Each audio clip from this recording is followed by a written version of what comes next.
Hello and welcome to this week's episode of the Coachlogik podcast. I'm your host Max Ada, and I'm joined by Giggle Gibson. Josh, how are you doing, man? I'm doing well, and as always, I feel like we slightly get ahead of ourselves. We're like anticipating like intros and podcasts and topics, and then you get into it and you're like, oh shit. Like, Yeah, I have to function at one speed now instead of 10 different speeds. yeah. Do you find that you're the kind of person who has like 100 things going on in your mind, and it's like hard to sort of like stay focused on like, oh, I've got to do this and that and this, and then like you get into this place where it's like, yeah, you just get overwhelmed with tons of little projects. Well, I was actually talking to someone today about this because um, the way my mind kind of works is that like I'll get things that just kind of like there's almost like there's an alarm set for them every so often where it's like, oh, you have to do this coaches only thing or this project thing or this school thing. And then that will just repeat until it's done. Um, and then I don't write anything down. Like, I mean, I Mm, wish I was more organized and scheduled and like could put it all somewhere so I could reference it. But in reality, it's just, oh, yeah, there are like 10 things I need to do today. And then they're going to just kind of like sit there and, fester until I actually do it. And yeah, then it'll be 10 more things. And then it'll be 10 more things. And then it'll be 10 more. And it's just that process, right? yeah, yeah. It's hard. It's like there's so many things going on. I mean, I feel like I'm in that place a lot with all this stuff because like we're building like when I look back at what we chose to pursue. So we have obviously you know the AI app, and all that it is entailed with that, managing, fixing all these things. And then like the redesign and the building of all these other things, it's like you don't realize how much like in my mind it's like, oh, I just want to hire more engineers, just more and more engineers, more developers, build. But then you realize like, oh, it's super valuable to have like you need a DevOps guy or whatever, like you need people to manage the thing. And Mm, that's like what makes these giant companies so big and bloated, is they just have so much management, because you might right. have a team of 4 or 5 people or 10 people, and you need someone to manage them. And then you have like managers managing people. It's like this crazy level of like just being able to like organize a group of people to execute a task is so challenging in of itself. But then as the complexity of the task gets bigger, it's actually kind of shocking like how hard that process is, or how challenging it is. Yeah, it's kind of nuts. I just Which is find why myself just like, which is why I think that's a perfect segue into the topic of the podcast, which is yeah, developing elite level performance. And there are a few guys who use the weightlifting AI mm, to improve their performance at a world level or an Asian's level, like an Asian championship level, and they are actually competing at Asians in Uzbekistan currently, where they yeah, will be. And we wanted to do almost like a not a case study necessarily, because we won't be looking at their training and their ability to perform at the meet, but we did want to dissect the training process and think about, okay, we have an athlete who needs to prepare for a major competition or prepare for some sort of championships, or even at a different level, prepare for a finals or an American Open Series meet. How do we get them there? How do we shape performance? yeah, And we thought it'd be cool to kind of look at this on an individual level and start thinking about that training process, which actually fits in perfectly with the Free Friday we just recorded with the mm, mentorship group, which was covering training variables, covering the training process broadly. And we wanted to kind of rehash a few of those topics. So if people are interested, they could go check that out, which will be linked down below. They can watch the yeah. Free Friday, and they can also sign up for the mentorship if they're interested in continuing the conversation this week, specifically with Chris Tabor, and then in the coming weeks with Yeah, people who are also experts. yeah. I think that was a fun just to touch on the Free Friday. That was fun. It was successful. We had a bunch of people in there. And obviously this is something that's going to take time to build and get big, but that was cool. Yeah, I enjoyed it. I think we had a little bit of some feedback that was good, that was constructive and helpful, and we'll go with that, which is cool. But yeah, that was a good talk, and so yeah, I'm excited to do more of Well, those. you always know it's good when uh, a coach to Olympians reaches out about, hey, I want to be in the mentorship group, Yeah. and how do I get emails? How can I be a part of that? Um, so, for everyone listening, I would really implore you guys to check it out. There's content streaming out, articles, conversations, short videos, long form videos. Pretty much anything you can imagine will be housed in there if you are looking at improving your own performance or improving the performance of people you coach or work with. Yeah. Or, in the day and age we live in, people who want to be content creators, you have to have content to create. You can't, Mm, kind of just create a template on Canva and then post that. It's got to be a template discussing something. So right. get in there, understand training, understand performance, and then filter it down. So Cool. Max, when you think about how to level up the performance of an athlete, maybe we can even go maybe by stages, but we can think about what are generalities, and then we can talk about specifics. When you think about improving the performance of an athlete, what are the generalities? What are commonalities between athletes, whether they're beginners, intermediates, or advanced, if you want to categorize them like that hold true regardless of their skill level? Yeah, I mean the most obvious stuff is like the exercise selection. The broad principles are going to be like the difference between your program as Joshua Gibson and you know um, whatever Lasha Talahadze's program as strongest man ever is not You were necessarily referring to in me when you said strongest yeah man ever, right? yeah, and Lasha, largest buffet enjoyer of all time, uh, a buffet enthusiast. No, like the difference between your guys' program, the difference between you two is not necessarily in content as much as it is in Mm. magnitude. And so that's like the most fundamental, I would say, the most fundamental base thing to understand between different athletes. It's not that advanced people or less advanced people need to do different things. It's the magnitude of the things they do that is different. How often they're training, how much volume, the intensities, right? But the exercises and those content things, tiny pieces, are individualized, but not to a broad sense. You're not going to do banded snatches because you're a beginner, and Losh is doing whatever max effort box squats because he's advanced. Hopefully, no one's doing either of those things, but yeah, that would be what I say is the most fundamental thing. Okay, so when we think about it, everyone's going to do snatches, cleans, jerks, squats, pulls, presses, but it's the amount, the distribution. It's like the Yeah, fine-tuned details that matter. And I think to tack onto that, it's like the framework in which all of that stuff exists is also going to be the same. You're going to have yeah, competition periods, or you're going to have periods of developing performance for competition. You're going to have timelines. You're going to have the same basic structure outline, because again, we're referring to broad periods of time yeah, that are broken to become more manageable and to maximize their usefulness. And what I mean by that is, like, if you have 4 weeks, there's a way to squander 4 weeks, and there's a way to use 4 weeks to build performance. And that build is going to look similar, or it's going to be broken in a way that's optimized to the person, in the exact layout. Like maybe if you go, for a few of those weeks, we'll optimize for volume. For a few of those weeks, we'll optimize for intensity. That might be different, but you're optimizing for performance regardless. And you could say, well, we use a lot of novelty for psychological sake, but you're still optimizing for performance. You're hmm still optimizing for something. So broadly, you have similar inputs with differences in magnitude, and then you have similar structures with differences in like emphasis across time. So yeah, I think broadly, like when we talk about this concept of periodization, that's what we're getting at, is like you periodize the training of all athletes. Now, how you kind of piece and patch all of that together is different. yeah, Thinking yeah. more The specifically. Oh, yeah, go ahead.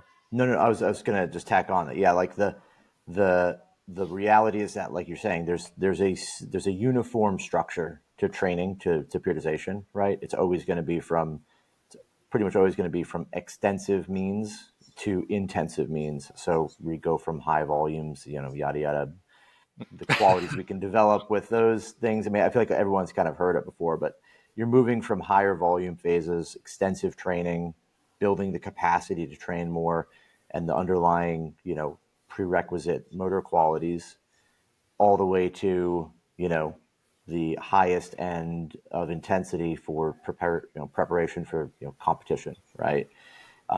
But again, like you're saying, like the length of any one of those phases, of any one of those periods, the size of, the volume or the intensity of loading or any of those things are largely going to be dependent on the individual, to a degree. Obviously, you have to have a certain level of intensity to achieve certain kind of muscular adaptations. But the reality is that the span of any one of those phases or times or periods is independent of, it is dependent on the individual. It's not a fixed thing that is related to, like, oh, you train for general qualities for 9 months or for 6 weeks or whatever it is, because that's like the right amount of time. Those phases should be, generally, in my opinion, those phases should be, basically tuned to the degree of necessity of achieving that goal. So if you're doing a Mm. work capacity phase, you have to train it until you achieve the desired output, right? So if you're trying to build work capacity, you would start at a certain point, you have an ending point, understanding what that is, and you just build towards that, right? Yeah, it's watching that shift in the emphasis of training. Yeah, And then how you prioritize certain qualities, as you mentioned, and then allocate resources to like maintenance levels or to yeah, maintain something else. And that's kind of where the trade off is, right? Like maybe in more intensive periods of training, you're optimizing for peak exposures and everything else is like relevant and useful and necessary, but it's less important than like mm-hmm. having the big sessions be the big sessions or the big lifts be the big lifts and optimizing for that versus and this is kind of one thing you said, like earlier on in more general phases or work capacity hypertrophy phases where we're just focused on kind of the machinery that moves mass, is like you're going to see more level across the training week or across the Yeah, training block because nothing is so disruptive from like a singular time point perspective that you need those wild swings, right? You don't need the big emphasis on the big session. You just kind of need all sessions to almost be like a swing of the axe. And every swing of the axe is kind of the same input or same energy. And eventually the tree falls, but like no big swing took all of your energy to where you kind of yeah, had to pull back for the next like 10. Whereas like in more intense phases, you might see a much bigger swing where each kind of each kind of input is so disrupting that you have to make concessions elsewhere. Here's a question for you about this idea. Do you feel like it feels like it's easy to define in theory the discrepancy between phases, right? We can talk about like a work capacity phase being XYZ parameters, right? This intensity range, this degree of, this RPE sort of range to be at, this training volume size that we know will produce kind of the greatest outcome. But when we talk about like the difference between phases in training, traditionally a like very sort of block periodization approach would be like a general phase of training, right? Then a more focused special preparatory, then a competition. Or maybe even with blocks, sorry, it would be like, hypertrophy block, then a strength block, then a peaking block, right? All with like very distinct delineation between them. Do you feel that distinct, that sort of, you know, I guess like abrupt difference between the phases is or has in the modern times become less pronounced? That like most people are training these different phases much more similarly to what they like. You'd be hard pressed to identify any 1 week of training in someone's whole training cycle and say that's definitely a week of training devoted to, you know, that's like a early phase of training, or that's a really late stage of training, because they all look so much more similar. It's kind of blended together so much more. Maybe because we've all learned that Mhm. that's not as necessary. I don't know what your take is.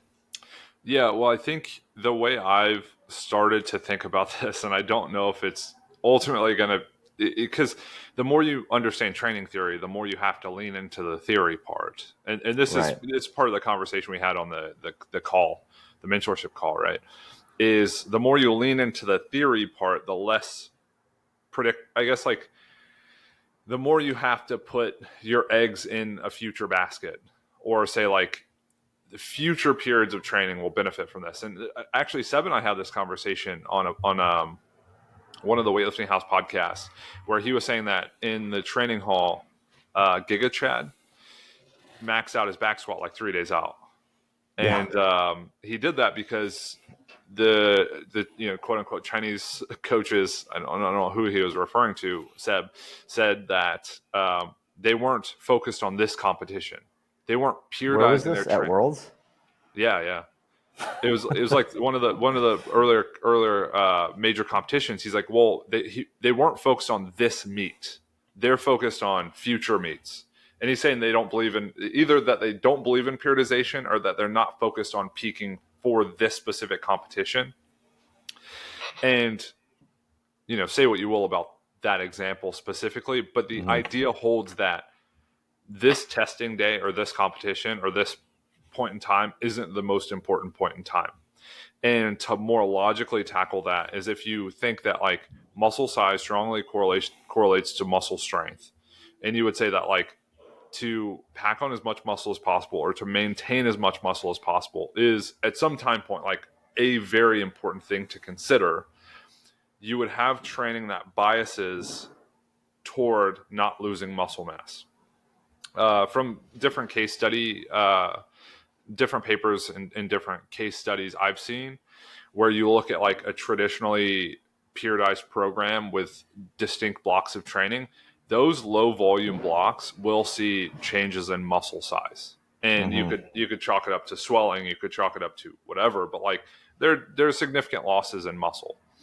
So if you have many periods of training with low volumes that Yep. don't emphasize retaining or building muscle, future, your ability to perform in a future time could Yeah. be compromised, right? So, like, a lot of this is like logic, physiology, um, long-term thinking, long-term planning. So one reason why we might see more similar blocks of training in current training programs or plans, or because we're not aiming to sacrifice future performance for current performance.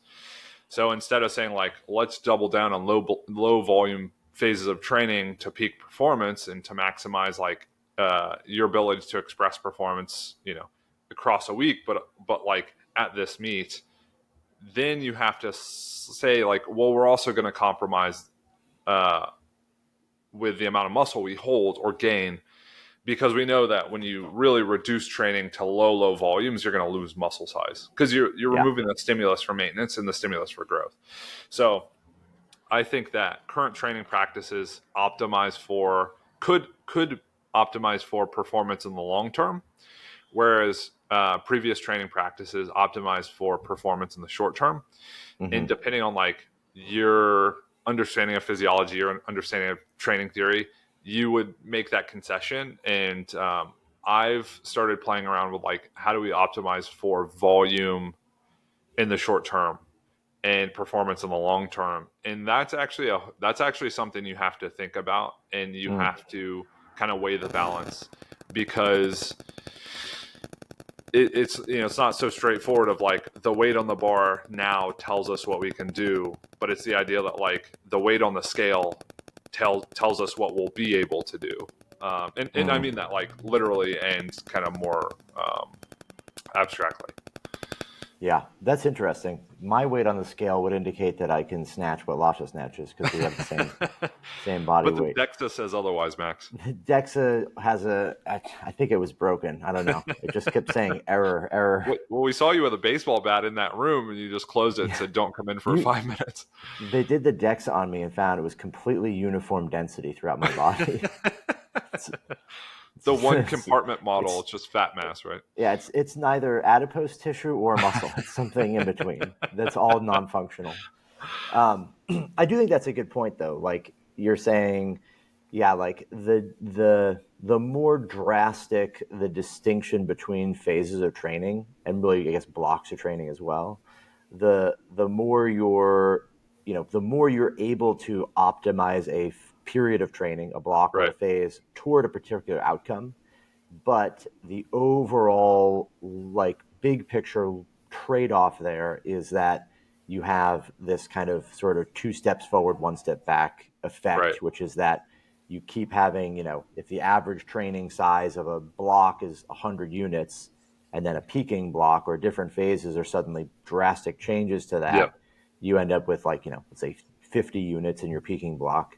Then ultimately you end up in a place where you're doing a lot of low volume training that is really only optimizing for decaying fatigue and improving performance that has been achieved from the previous block. So you do a block of training, you become stronger, bigger, but you're fatigued, then you decay that and you peak. That peaking phase is not really as developmental as it could be if it was, more similar to the blocks before, right? And I think this is, to me, I think this is obviously the trend where things have moved, at least in like powerlifting for sure. Much less, I would say, distinction between phases of training.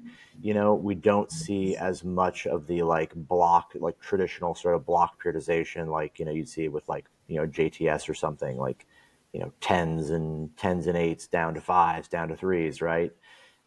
Those programs work fine, but the trend now that I think has accelerated progress in a lot of, especially in powerlifting, is, and probably weightlifters have been doing it for a little bit longer, but unknowingly why.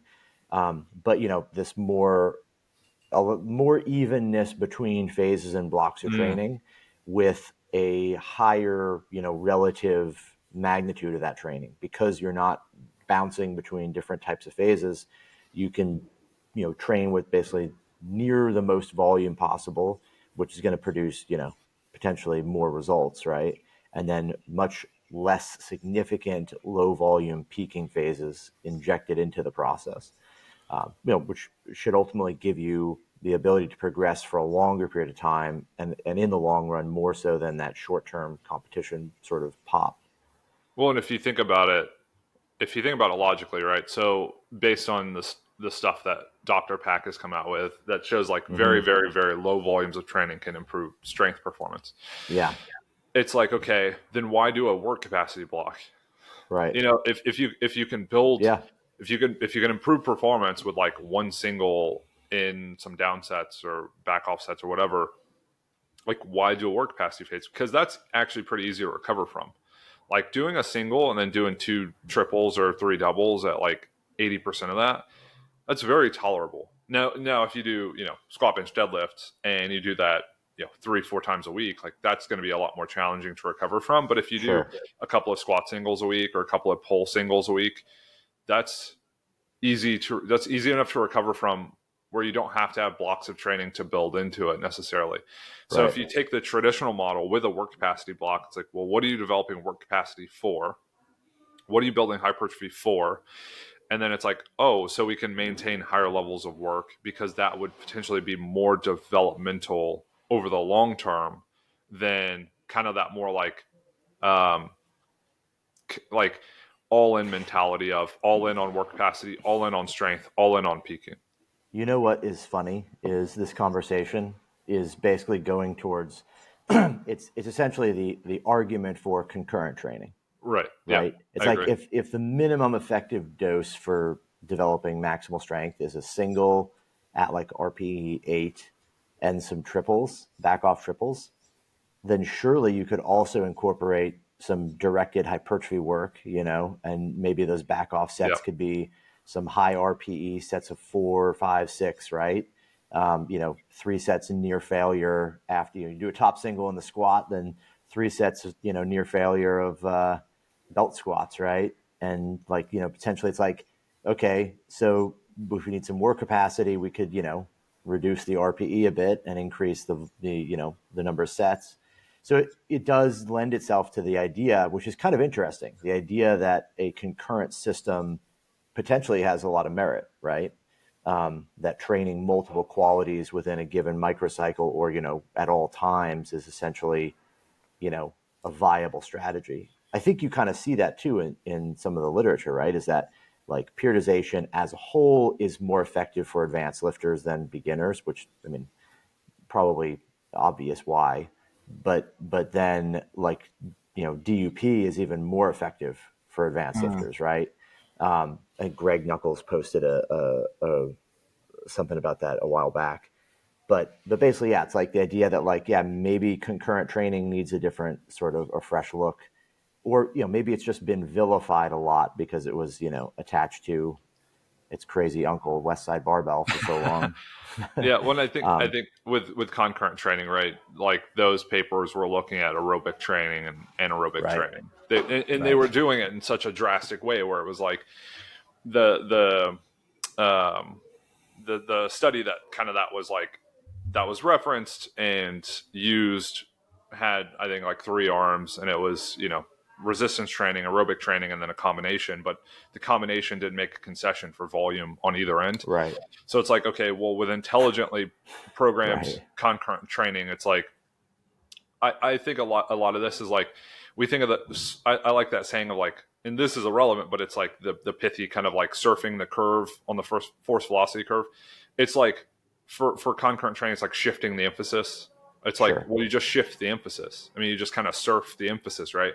To where it's like emphasizing hypertrophy training, emphasizing strength oriented training, emphasizing peaking training. And yeah, I mean, I think that's ultimately in a future podcast, we'll talk about peaking and like the window of peak performance and what Yeah. that looks like and how often do you have to do, it's kind of like, well, we know what optimizes for performance in the short term. Can we do a lot of developmental training and then say for 3 weeks, let's just fucking hammer frequent exposures of singles? And then say like, we know we're going to peak. We actually don't need, and maybe from your experience, you can talk about this, but we don't need 8 weeks of singles frequently, because it Yeah. becomes stale and you plateau at some point, and maybe you make out, you like squeak out a PR, but can you squeak out that PR in this like directed fashion with 3 weeks of optimized peak performance, then get back to building, get back to working on Hmm. the ship instead of um, like sharpening your skills to navigate the ship, Yeah. because Yeah. like a more functional ship is going to be the navigation of the ship, especially if you take into consideration like, well, if you spend time on the back end improving the technology that's going to drive it, I don't need to be focused on driving it. I need to be focused on building the technology that drives it. Yeah, it's like if you think about what's the best system, it would be something best. What's the best way to optimize for what you're describing would be you want to have the ability to continually remain in touch with your skill, your sport specific skill. So, like we see a lot in powerlifting, like these top singles done year round, basically every week there's some kind of a single effort, being trained. And then you basically, like you said, surf the curve, but you're just manipulating where the volume, where the exposures, like you're manipulating what your body is exposed to as far as the stimulus. So higher Right. intensities, lower intensities, more or less volume, right?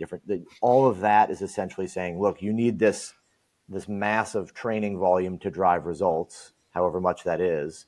We can squeeze it or expand it or do something to make it develop sort of different qualities that should match to what you're going to benefit from most. But then at the same time, we can maintain performance by touching singles on a regular basis, and then ultimately you get to a point where you're doing the most possible training.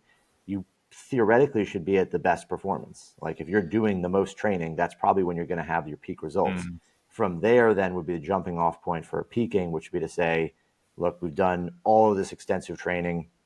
We're driving the intensity up. You're in incredible shape, and then now it's time to peak. It's just a matter of quickly dissolving and decaying any of that Right. fatigue to realize the best possibility of performing well at a meet. And that's what I can say from my experience. Like my athletes generally did the best or were the strongest in the middle of the training or like close to starting peaking because one, their body weights are probably higher. They've spent the most time and been exposed to the most technical work that's going to have an influence on their results.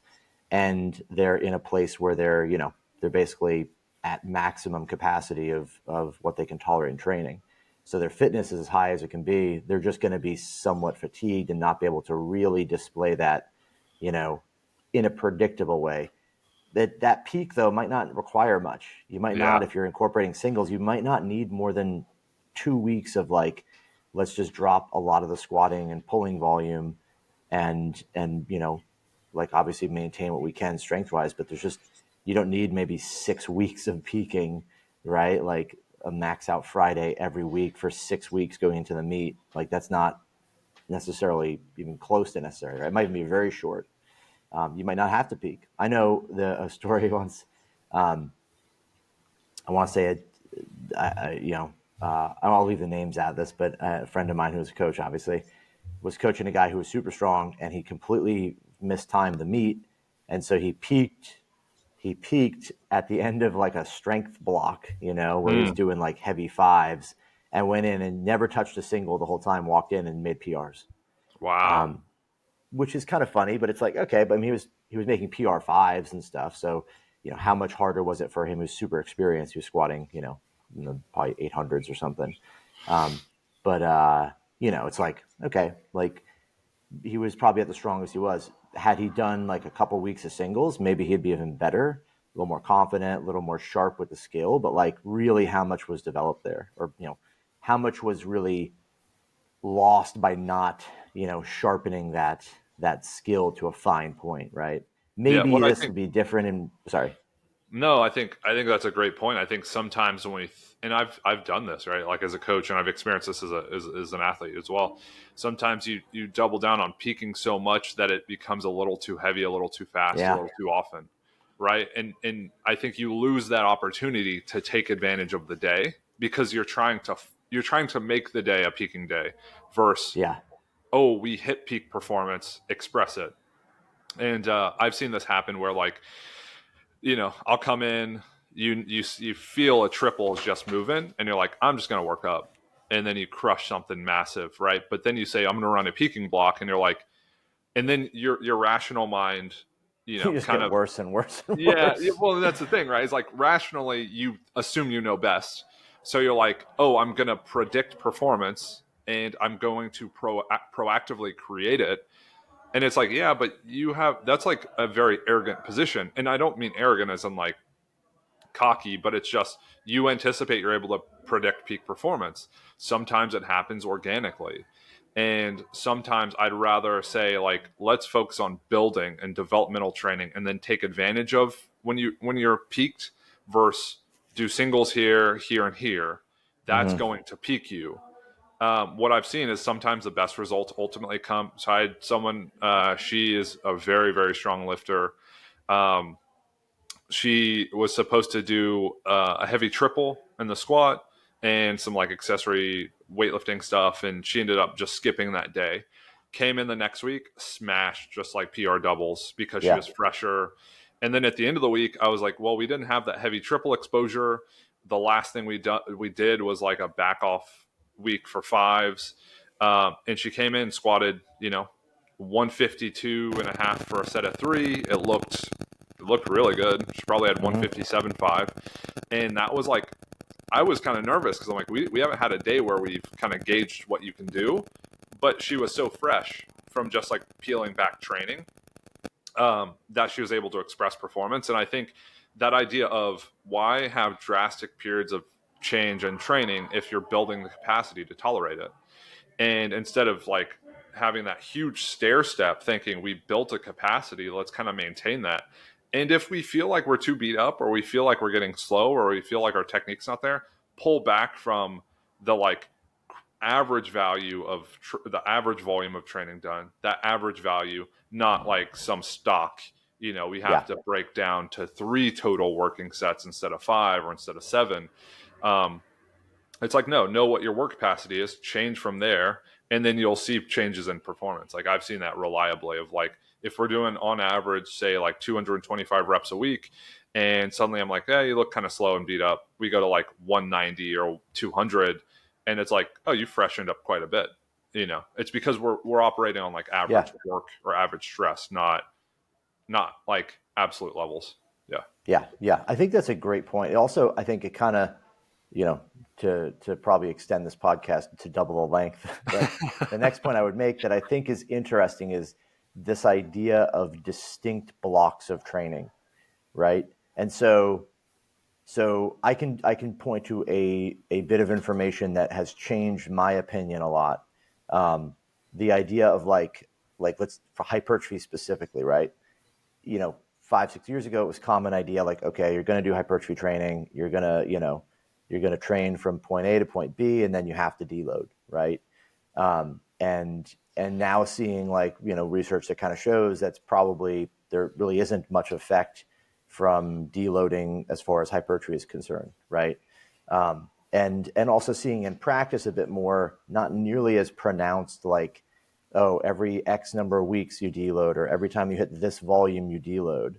Um, gets to the point I'm making is like, how much do we put emphasis on the idea of blocks of training directed at certain goals versus just a sort of sequencing of goals that would make sense? Like, so I would say like you probably still have phases in training program. So you have like a general phase, which is to say like, hey, from now till the end of this phase, the training we're going to do is going to have a sequence of emphasis on extensive, work capacity, type training to drive up the ability to do more volume so we can practice, technique with more reps.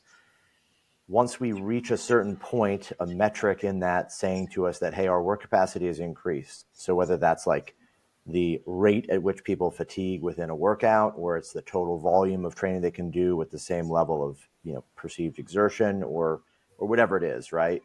Once that's sort of achieved, instead of just having this like distinct, now we do 6 weeks of this other goal, you Mm. might just shift that goal and, okay, now we'll take the same mass of volume. We're accumulating an average of whatever, 10 sets of lifts in a session. Now we're just going to start to intensify that and squeeze that up and shift it more towards particular complexes that are heavier, that are designed to develop technique or some kind of primer and technical element, and then drive that up until we feel we've achieved that goal. Mm. Then the next thing is to, again, take that volume and shift it. The idea of blocks is this, obviously. You're just, with blocks, you end up in a place where you're distinctly saying it's going to take 4 weeks to get to this goal, or Mm. it's going to take Yeah. 8 weeks to get to this adaptation, rather than saying we have maybe a key KPI, right? Some kind of performance indicator to tell us, hey, we've made the adaptation we're looking for, right? Maybe that's, for hypertrophy, like when you can see your quad veins or something, or, when you've got a, 18-inch arm, whatever it is. As you reach that, you start to approach that, it's now time to shift to, we take this adaptation, let's shift it towards this other thing. And you eliminate the idea of goal of blocks. You also eliminate the idea of like strictly constructed cycles that are designed basically around deloading, Mm. right? When do Right. we reach quote unquote, maximum recoverable volume, or the highest level of training we're going to reach? Those points might not be something we can actually get to or would reasonably get to.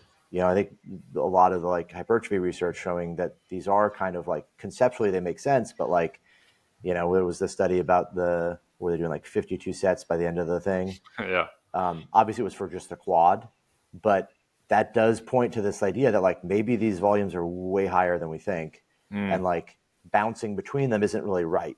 It's more about like we should design training in phases and blocks around achieving a specific output, which is this KPI of work capacity equals this. When we get to that point, we're done with that type of adaptation. We're done with that. Move to the next thing. Or you have a time frame, I guess, which is to say, like within 4 weeks, we Yeah. get as much work capacity as we can get, and then we move to the next thing. Yeah. It's kind of an either or, but it's an interesting thought. I don't know what you think about that. Well, I think that's a great point, and ultimately, what I wanted to say about that is uh, that yeah, down weeks or down periods can be a great way to manage fatigue. So like you know that if you feel beat up, you feel tired, and you do Hmm. some like week where you cut volume in half or you take a substantial amount out, and you'll feel better. But I see it as like when you start the training process, and this kind of gets to your point of like you have distinct periods of emphasis, but not like blocks of training necessarily. Hmm. That at the start of a training program, you're basically going to start accumulating data that tells you everything about the entirety of the program. A better way to describe this is like with a sport team. It's like you prepare during the off season, you preseason. Once the season starts, you start to get info about like how you play. You Hmm. start to get info about players, about strategy, about everything that goes into performance, and then you start to make decisions off of the information you're getting. So I think when we talk about programming, it's you start a plan, right? You start the program itself. You start to get information about the volume and intensity of training, and also the exercises used that then inform future blocks or periods of training. And then if Yeah. you can use that information well or wisely, you can make decisions that promote performance, right?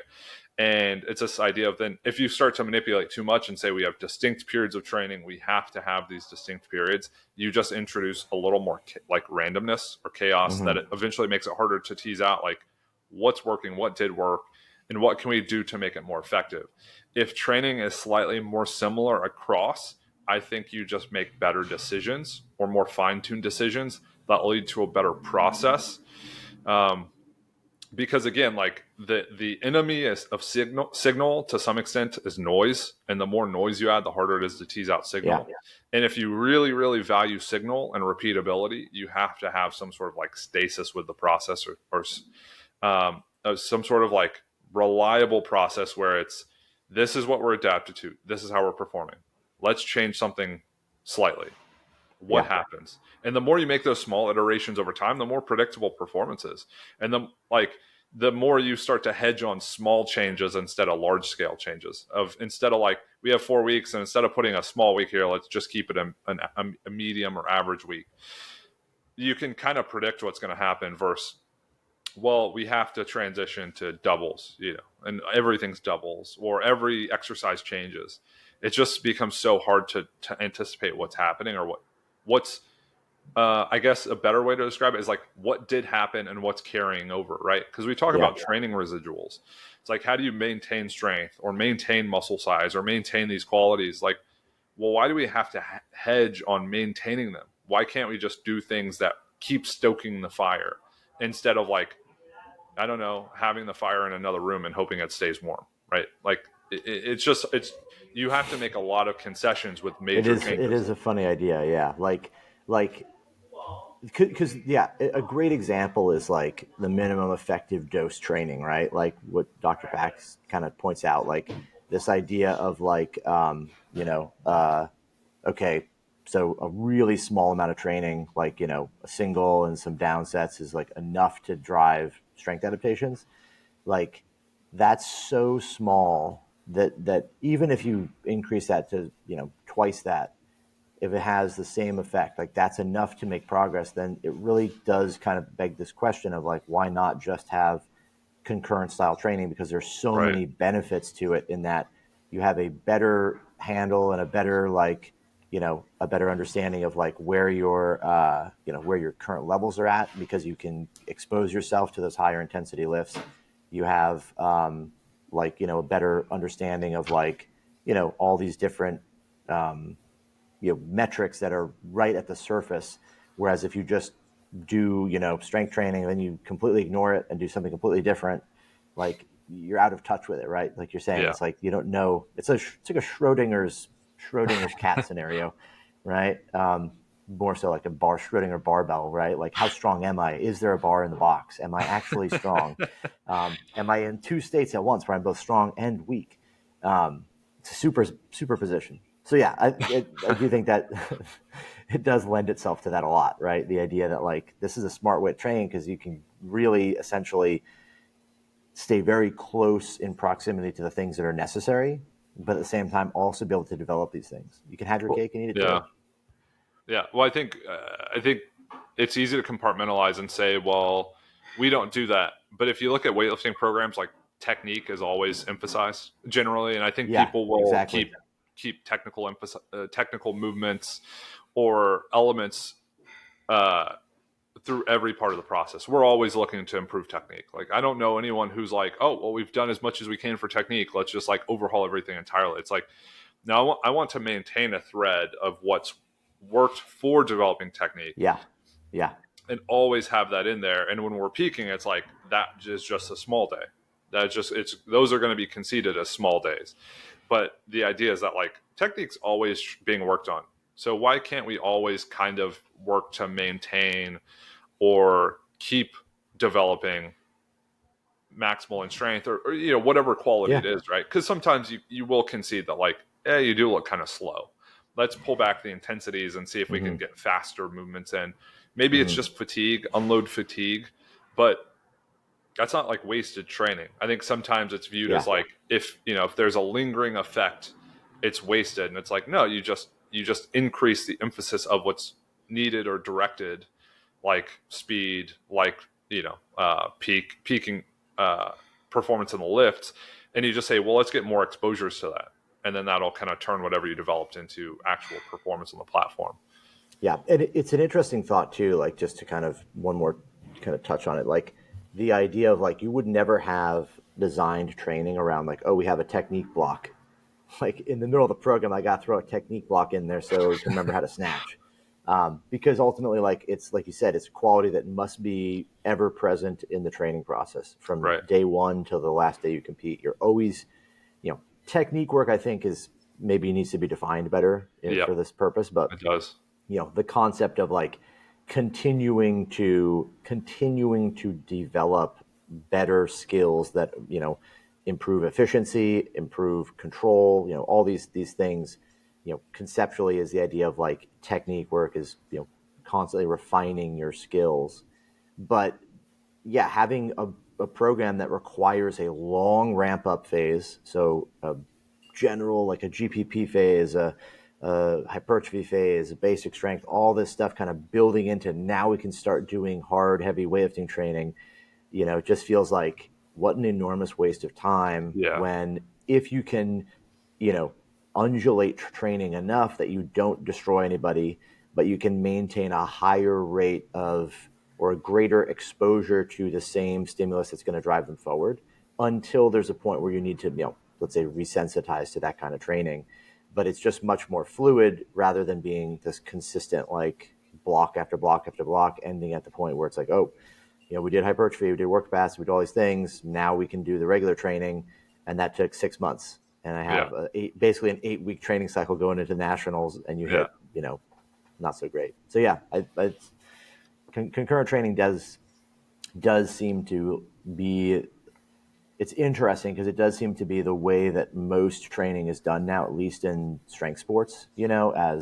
As far as powerlifting is going, weightlifters I feel like have always kind of done it to some degree, Yep. but not necessarily for the reasons that we would think. It's more out of fear. I think weightlifters have a tendency to be afraid to get too far away from Mm. touching heavy lifts, which potentially is right. It's a natural sort of like they grasp that, but it's a question of like if they're doing it just because they're afraid, then maybe they're not actually manipulating the variables they should in the way they should. Yeah. All right. Take us home, Max. Yeah, that was a good talk. A little bit long, but yeah, very exciting. I'm very happy with that. Uh, Anyone who's interested, obviously we've got our mentorship group going. We're going to be in there this Friday. We'll be chatting, talking about all kinds of cool stuff. Mentorship group is growing, so if you're interested, go ahead and check out the link below. Sign up.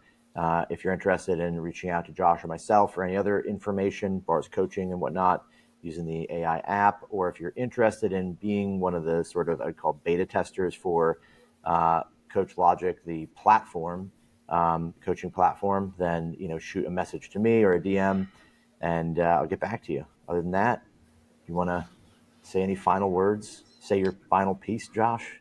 Yeah, no, I thought it was a great conversation. I'm excited to kind of hash things out a bit more Friday with you, myself, and Chris Tabor. So if people are interested in kind of a conversation about programming from top to bottom, I'd really check it out. But that's it for me. That's it for me. Yeah.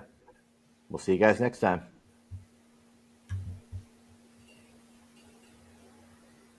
Okay. I hit stop and it Okay. looks like it's still recording.